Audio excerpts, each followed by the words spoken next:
We're delighted to be here today to celebrate Love Data Week with a collaborative podcast produced by the UK Data Service and Closer. I'm Rodney Appleyard from the UK Data Service, and presented with me today is Jenny Blows from Closer. Thanks, Rod.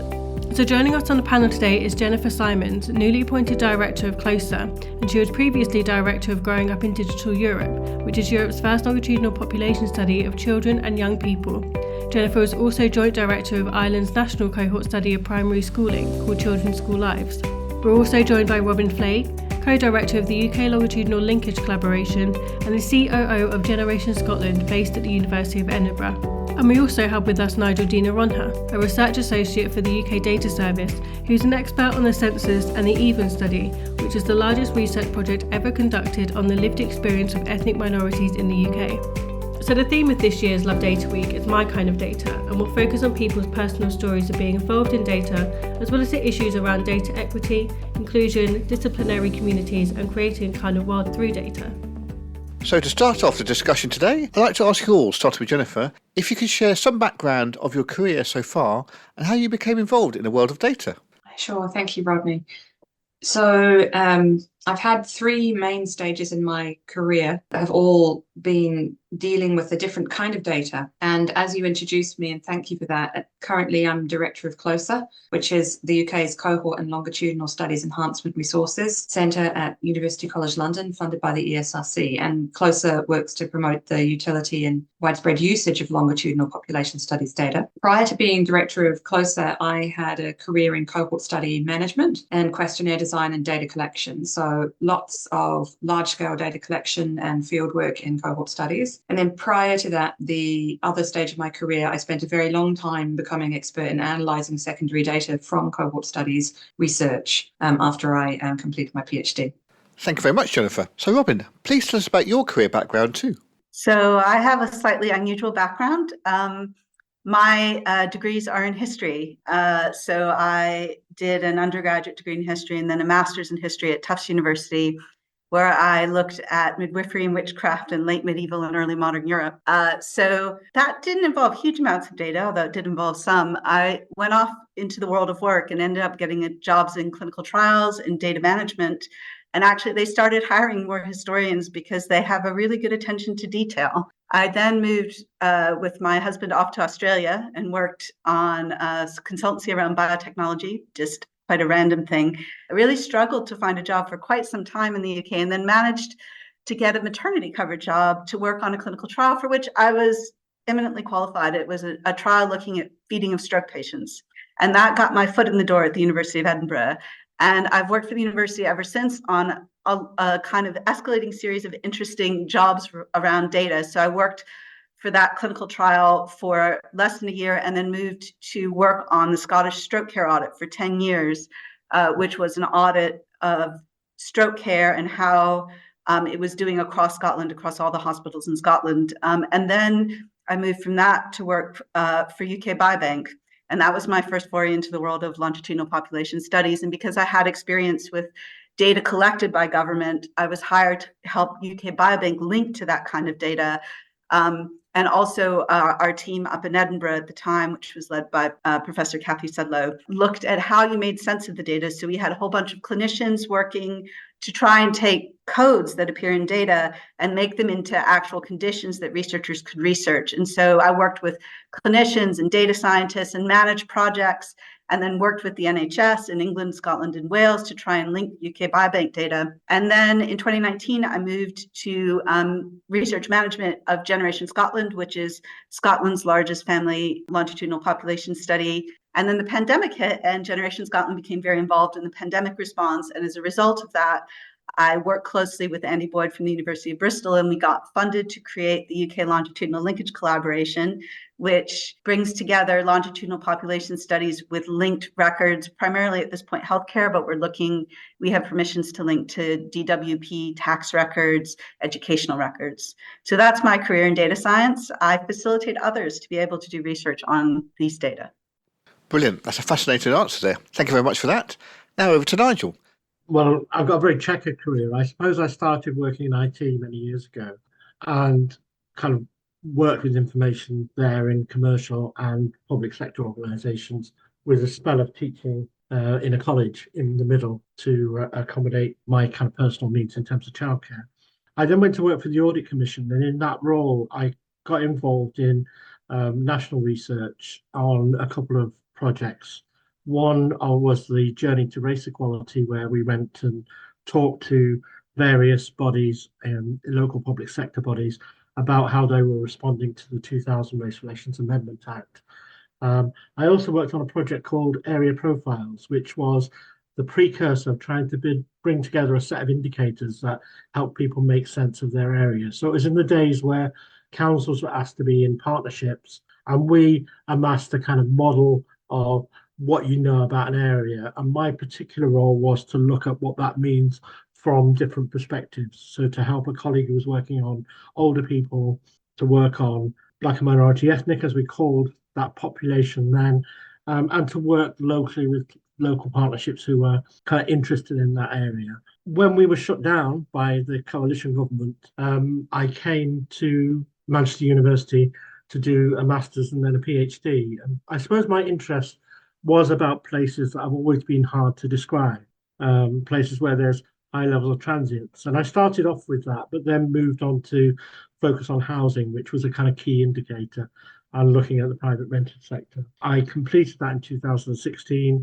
taught for about 5 years, continued my research interest in housing, race and migration, and came and joined the UK Data Service in 2020, where ended up taking the lead on census data, microdata specifically, but also on training researchers and those outside in the broader public and voluntary sector in the use of census data, work with the voluntary sector and our reach as the UK Data Service into the voluntary sector. And I've inherited an expertise, I suppose, in equality in general because of my previous experiences, and also in policy because of my closeness to kind of understanding, I suppose, of what national policy and local policy is like.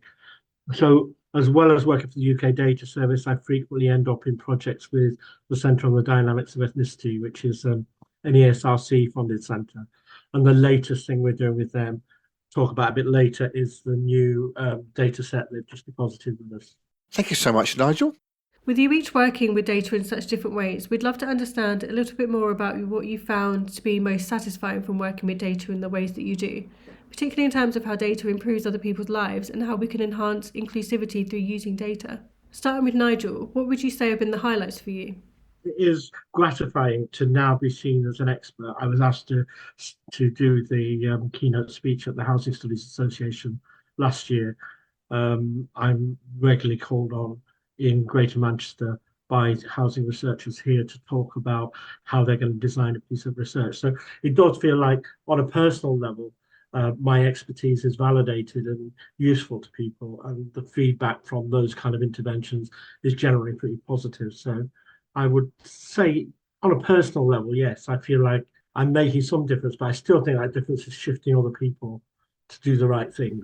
And Robin, what have you found most satisfying from your work with people with strokes and general health?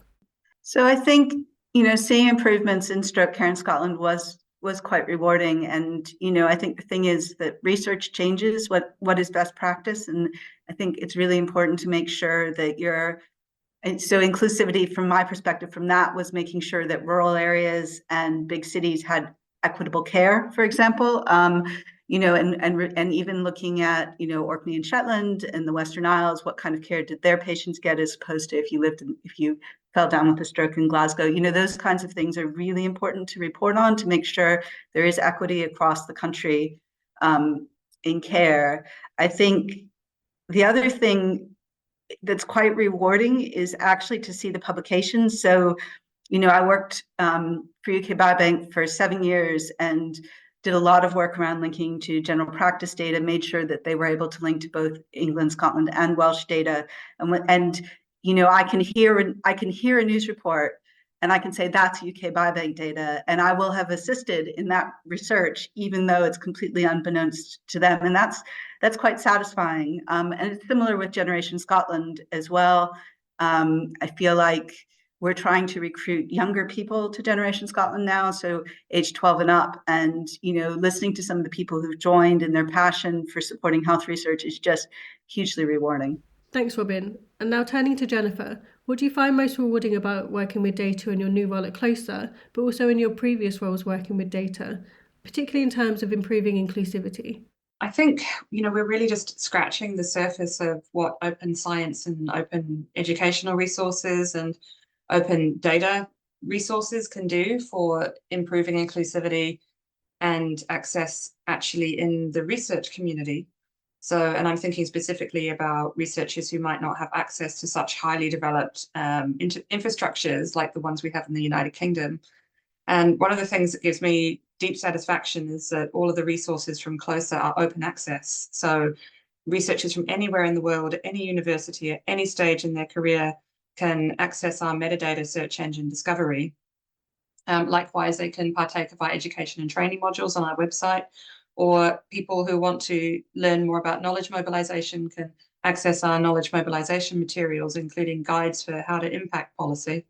And that gives me a great satisfaction because I know that I'm spending a huge amount of time deeply invested in work that's actually openly available for everybody to use. With the Growing Up in Digital Europe Consortium guide, I think a real satisfaction there is actually working with researchers from across Europe who are coming from lots of different fields.